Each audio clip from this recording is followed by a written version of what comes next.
প্রিয় ভাই বোনেরা, আসুন আমাদের কাজ হবে 13 তারিখ থেকে দেশ পুনর্গঠনের। আর এই এলাকার শহীদ জিয়া যেই কাজটি শুরু করেছিলেন খাল খননের কাজ, ইনশাল্লাহ 13 তারিখে বিএনপি সরকার গঠন করলে আমি খাল খনন করতে আসব। কে কে যাবেন আমার সাথে খাল খনন করতে?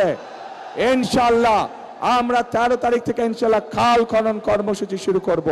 প্রিয় ভাই বোনেরা, শেষ কথার এক কথা, করব কাজ গড়ব দেশ,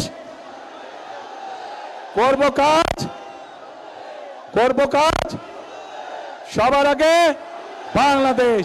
আল্লাহ হাফেজ। বাংলাদেশ জিন্দাবাদ, বাংলাদেশ জাতীয়তাবাদী দল জিন্দাবাদ। আসসালামু আলাইকুম।